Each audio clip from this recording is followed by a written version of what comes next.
Good morning, brothers and sisters in Christ. Last month was so unfortunate, right? I was driving already going to Lucena.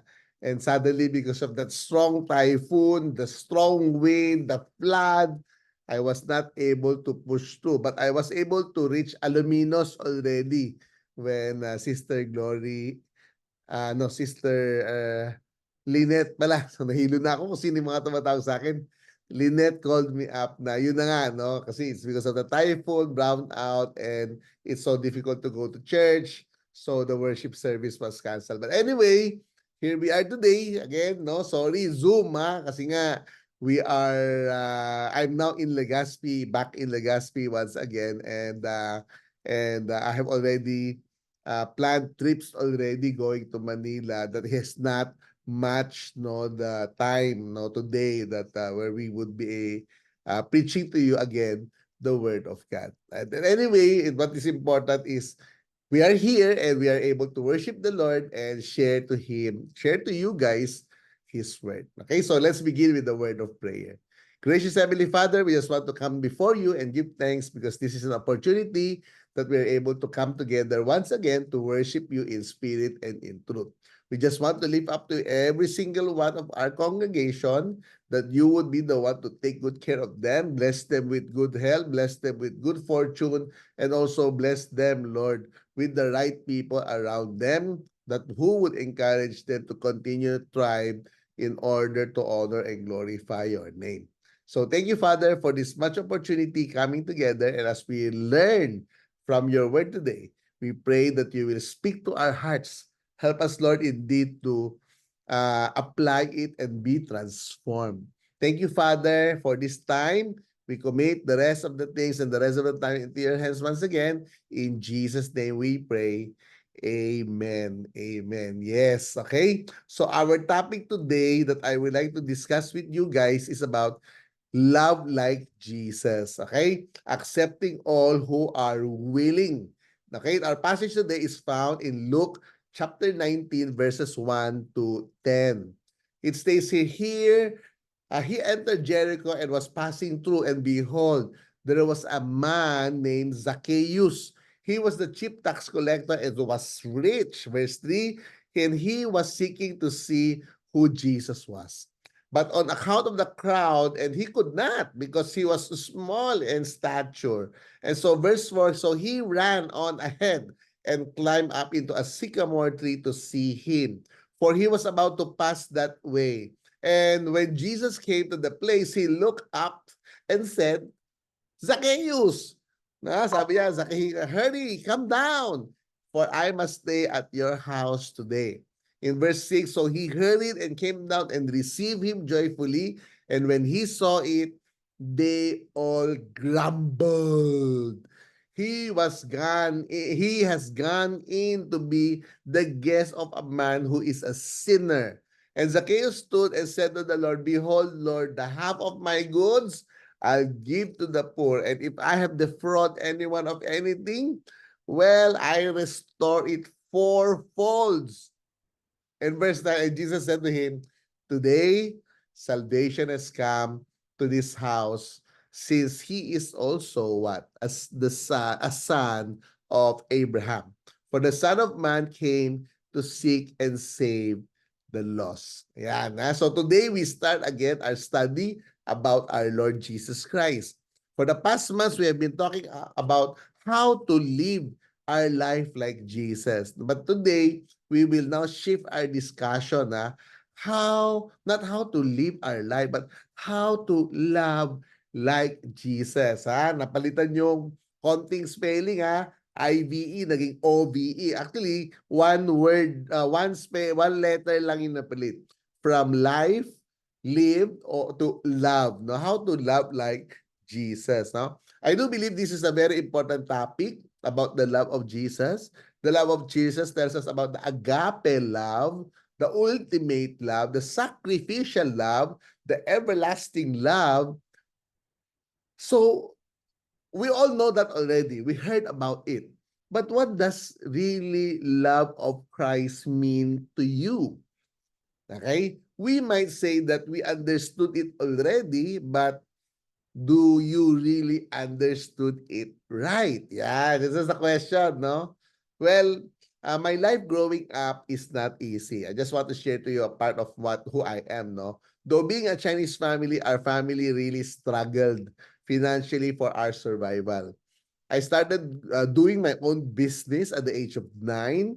When I was in grade 3, I sold pad paper, stickers, Shaukai, handkerchief, digital watches, no, stationery, no, t-shirt, no. So many of those, no, I sold to earn some money to allow me not to ask money from my parents in relation to my school supplies needs, no. So after finishing college, my uncle gave my mom a condo to stay, no, and this is a condo in Escolta where my mom still lives. Before we is transferred to Escolta, we had a big problem. No, and that problem was actually my dad. No, my dad does not want to live with us. He doesn't want to move with us to the new house. Of course, honestly, because my dad was a drunkard, you know the story already, and has bothered our sleep every night for more than 2 decades. Every single day. Walang holiday, walang Sunday. Okay? So actually, we were all happy he's not joining us. Okay? But after months of living in our new house, enjoying it, here comes another uncle, no? This uncle is another brother of my mom who wanted to talk to me to convince me to receive my dad, no? Because my dad has been evicted and he was not able to pay his rent and he's now living in the streets for the past month. And so, as the eldest man in the family or male in the family, I need to make a decision. Yeah, actually, no matter how bad he was to us, well, was still our dad.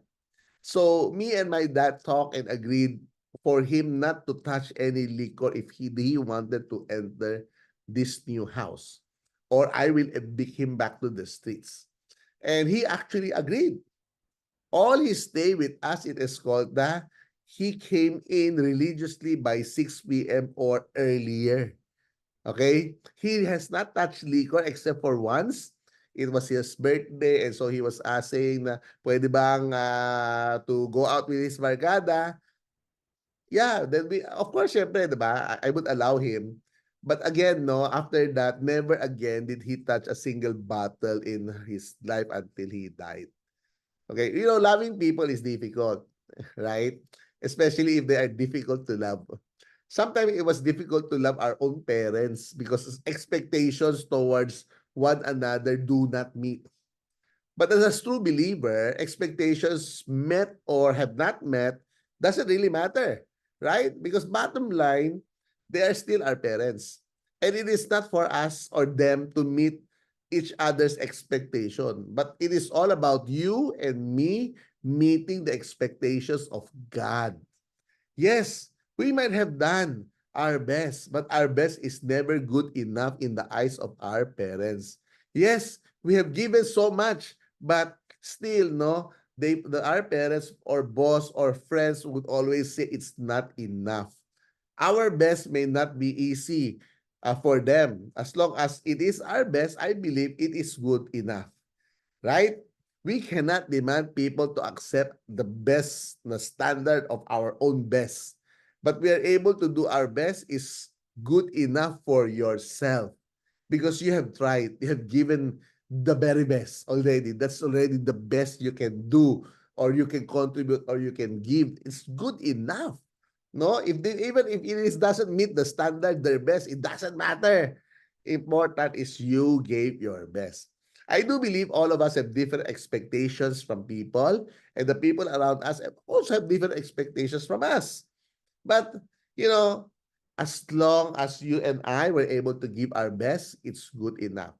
And so today, let us learn from Jesus how to love like Jesus and learn how to accept other people's best.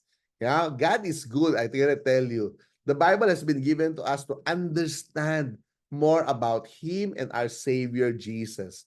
He is love. He is the master of love. We are to learn how to love others just as He have loved us.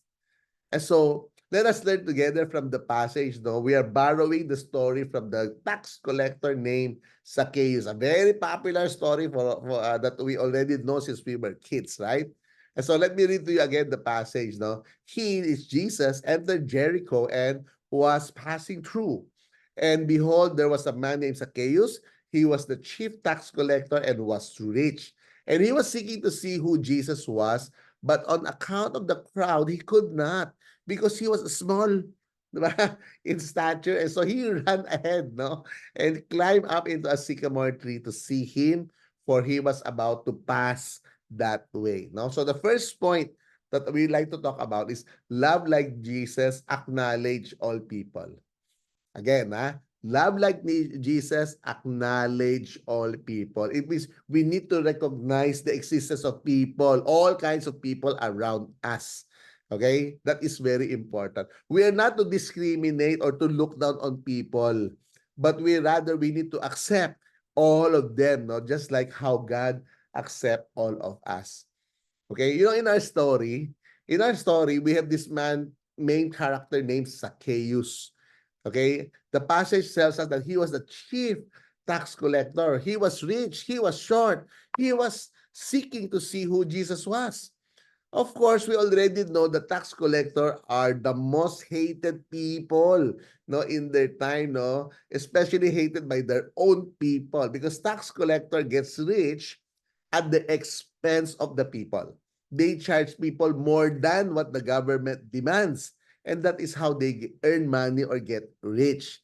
And imagine, Zacchaeus, he's not only tax collector, he is the chief tax collector. Bagaba, he is the mafia boss. Okay? Which means all tax collectors are under him. And these people will also give him money, give him love gift. And then, no, under the table, no, to win favors for them. For sure, people would have judged him already, no, as a person alive, but his soul being burned in hell. Diba? Mga ganyan, ba? So Zacchaeus is a man rejected by the society. Though he was rejected, but sure enough, he lived a very comfortable life. Tama, mayaman siya eh. He has all the money to buy all the things he needs, he wants, and many people are actually at his mercy. He's not only rich, but he's a powerful person, right? He's also a person that is lined up or categorized with prostitutes, thieves, liars, as condemned by the Bible. We all know, no, with all the comfort, riches, honor, fame, power, our passage says he was seeking to see Jesus. Yan. The correct translation was he was desperate in seeking to see Jesus. Bilhin mo, a highly respected man like him willing to humble himself and climb a sycamore tree just to see Jesus. Diba? Pathetic, diba? He's powerful. Pwede sabihin, ay, dali mo si Jesus dito, gusto ko siya makita. Diba? Pwede naman ganun, diba? But no, he did not. He climbed, no, the sycamore tree, no, because he wanted to see Jesus. He was desperate to see Jesus. Zacchaeus most likely was just not, he is most likely just not any like any other rich people, no. He has emptiness in his heart. And this emptiness experience has begun to stir his faith within his heart. He is so determined to remove that emptiness that he sought to seek answer in order to fill his heart. For sure, he has tried material splurging, he has tried oppressing people, he has tried wine, he has tried to be drunk, or he's tried gambling, or even womanizing, which is often the result of rich people, diba, experiencing emptiness. They look for many things, do a lot of crazy stuff in order to fill that emptiness. And Jesus acknowledged him. While he was up on the sycamore tree, Jesus even called his name. Wow! Isn't that surprising? Diba? A very popular person passing by and suddenly he calls your name. Ano kayo, besh? Diba? Jesus acknowledged all types of people, my friends. He receives and accepts all people who wanted to believe in him. I believe if we wanted to love people, learn how to love people like Jesus, it has start it is to start from loving unconditionally our own family. Do you believe? No? You and I cannot love other people first. You and I need to learn how to love our own family first. You and I need to learn how to accept each other's strengths and weaknesses. You and I need to acknowledge that we cannot accomplish anything, no, or love others, no, by when we neglect our own loved ones. Okay? We need to acknowledge that as siblings, we are able to complement one another. Okay? So you and I should not look down at family members' weaknesses. All the more we need to be encompassing, accepting them. Okay?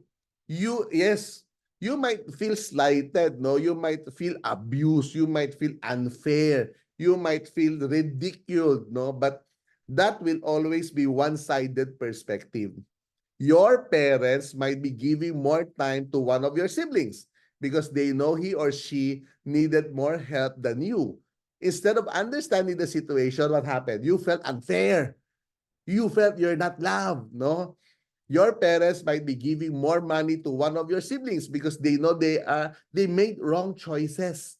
And so they are giving him or her a chance to bounce back. But you felt that you're being robbed. Parents are unfair. But you never thought to praise God that I'm so blessed with so much that I don't need the help of my parents. Tama ba? True enough, no? I also experienced the same. I think that unfair, no? You know, a big part of my life, no, I stayed single. Right? You all know that. I live with my parents, and as a very good son, rather the best son, no? I am the only one who's giving money, no, to my parents for our monthly expenses.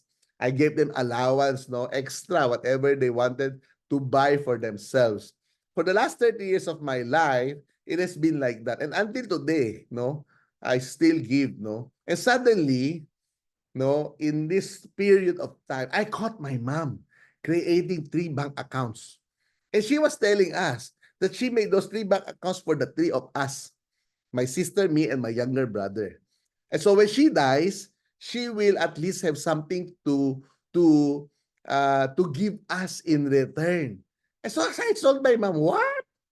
You save all of the money I gave you just to give it to the 3 siblings who did not contribute anything? Pera ko lahat yan, no? Ano ka? Sabi ko sa mami ko yan. And if you do not want to spend those money, sabi ko, at least you can give it back. Diba? For me, no? That now that I'm also married, diba? How come you divide my money to the 3 of us? You are so unfair, blah, blah, blah, blah, blah, blah, blah, blah. So that's the thing that happened, right? And so, but come to realize it, God is so good to me that I don't need to beg for money, but rather I always have extra to give away.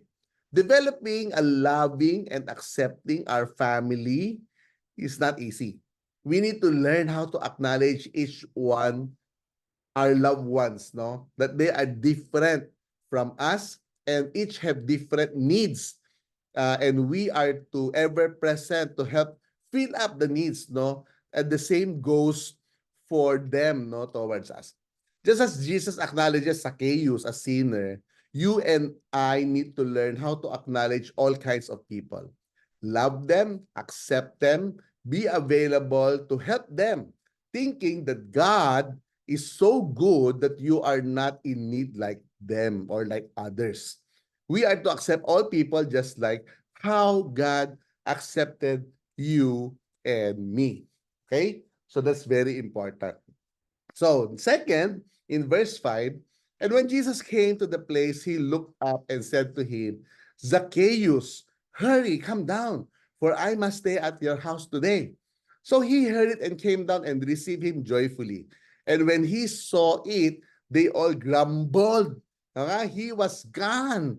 He has gone into the guest of a man who is a sinner. So the second point, okay, write it down. Love like Jesus, extend fellowship to all people. Okay? Love like Jesus, extend fellowship to all people. Okay? So that's the second point. When Jesus passed by the sycamore tree, he immediately acknowledged who? Zacchaeus, and said, I must stay in your house today. Of course, many people who heard it grumbled, no? Why he? Why not me? Di ba? Yung mga ganyan, di ba? People look down on Zacchaeus because he was a tax collector. But we should not also forget that he was a prominent person because he was rich, he was powerful, and he is influential. Even though Zacchaeus was not accepted by the public, especially the Israelites, Jesus accepted and offered fellowship with him.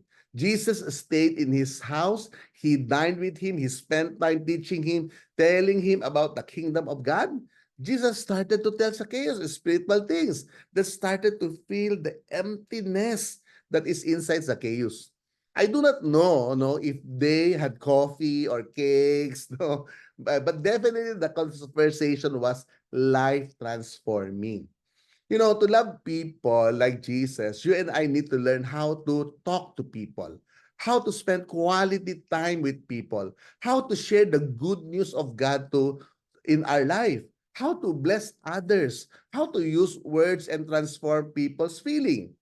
Going back to our main discussion, as a believer, I should be talking about or focusing or ever having fellowship with people. How you and I can extend that fellowship. 'Di ba? So that the Church of Christ can grow exponentially. We all agreed, I don't know if you can still remember, I asked you to invite Allen, one person, 'di ba? And 'di ba? To church for 2024. Then hopefully you and that person will invite another in 2025. So it will grow exponentially. Okay? But today, I like to suggest to you focus on the family. You and I should start extending fellowship to our own family members as a priority. I always believe that as a church to be strong and long lasting, all members of the family should be part of the church.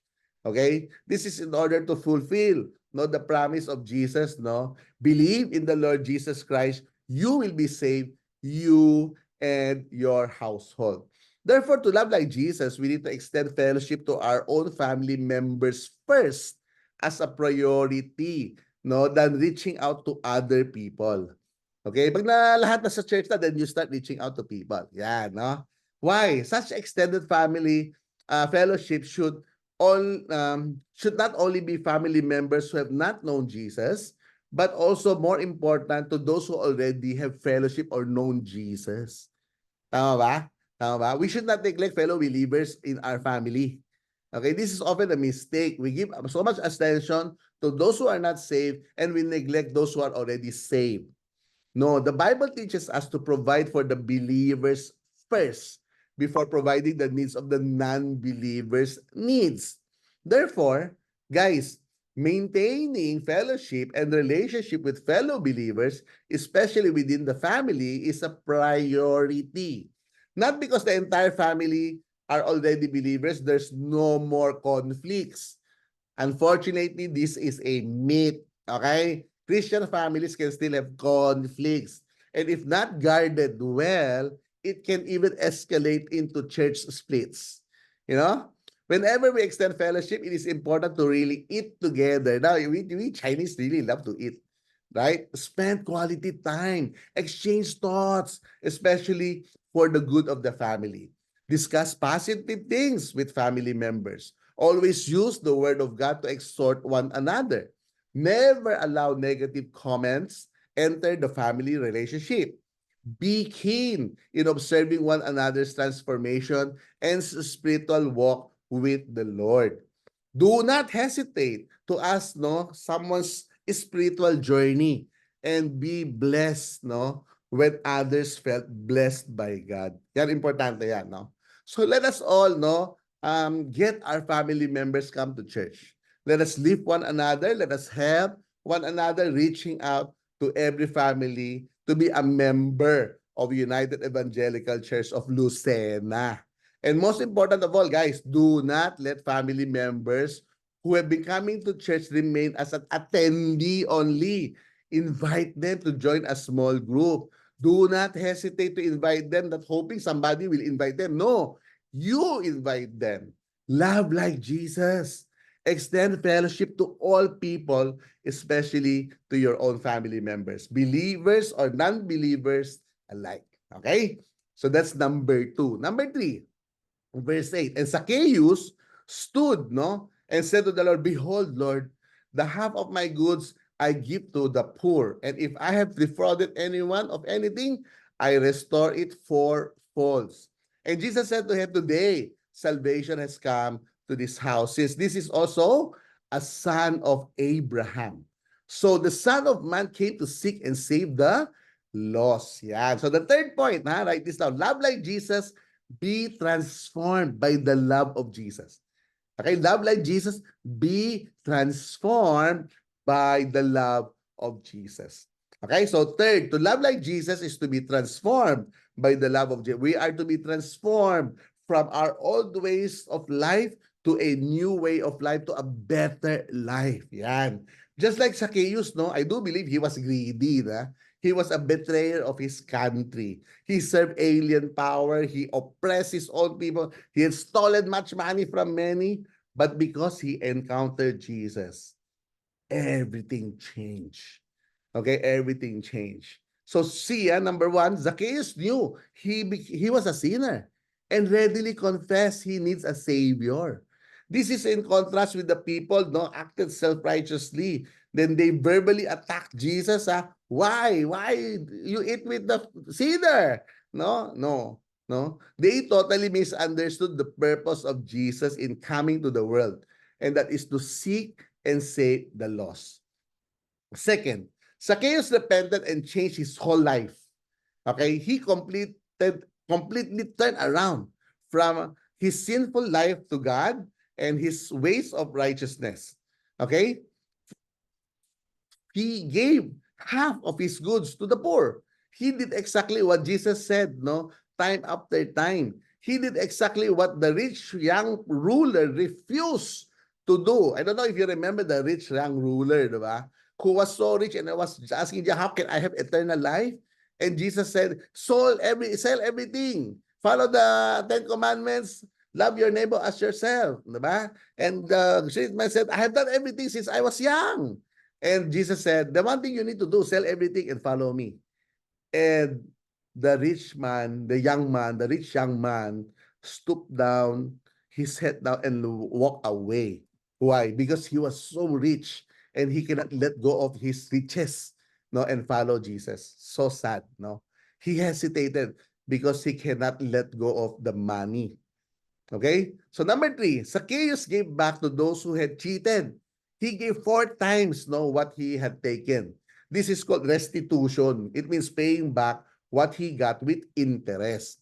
Now, this is an old law that found in the Old Testament to give restitution. Can Zacchaeus really find all the people he cheated all those years? I'm not sure. But one thing is certain, Zacchaeus repented. He truly repented. He was serious in following Jesus and start to live a godly life.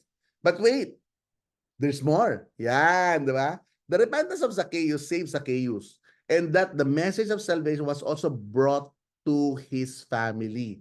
All his family got saved. Second, it was said that Zacchaeus portrays as a true son of Abraham, no? Because in Romans 3 verse 28, therefore, we conclude that a man is justified by faith without deeds of the law. Okay? It means he was saved because of his faith, not because of following the law or following the 10 Commandments. And in Romans 4 verse 11, that Abraham might be the father of all of them that believe. And so, because Abraham believed in God, okay? And so that's why all those who believe in God became sons or children of Abraham. Okay? And so guys, when we say we love Jesus, we wanted to love like Jesus, it means that we have already experienced transformation. We have changed for the better. We have acknowledged that we need Jesus to help us change and become better individuals, becoming a better version of yourself. And so do you think that you have changed for the better? What do you think? Okay? Can you see that there's already transformation happening in your life? You know, unfortunately, many Christians today are stumbling blocks, alam mo ba, to many people who are spiritually hungry because they cannot see the change in their life. No, there is nothing new, no, to see in their lives. We continue to commit to do things that are only that is displeasing God, unfortunately. Okay? And not only displeases God, but it also displeases man. Yeah? Yes, we are not saying that you and I need to be perfect, but God seeing us improve and change makes a lot of difference on their perception on us. As our passage in verse 9 and 10 reminds us, the ultimate job of Jesus was to seek and save the lost. And indeed, it was Zacchaeus' house. No, we change not only for ourselves, but for the sake of who have not come to know Jesus around us. We are changing because we wanted to share the love of Jesus to others. They need to hear that Jesus, no, to have Jesus in their lives. But unless they see the benefit of having Jesus in our life, they cannot, if they can see it, then that's the only time they would believe. But if they cannot see the change in our lives, how can they believe the Jesus that we're talking about? Okay? The love of Jesus impacting, no, on someone's life that resulted to massive transformation. Love like Jesus is to be transformed by the love of Jesus. Okay? So today, very simple, we learned an important lesson about love of Jesus. You and I need to learn how to love Jesus. You and I are too selective kasi of who we would want to love. That's the problem. You and I are too arrogant and selfish to share the love of Jesus.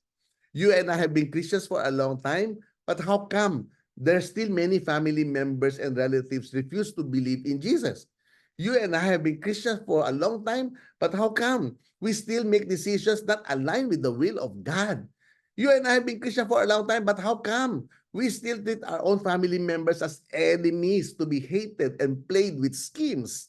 You and I have been Christian for a long time. How come you're still not growing in your walk with the Lord? And the list goes on and on and on, I tell you.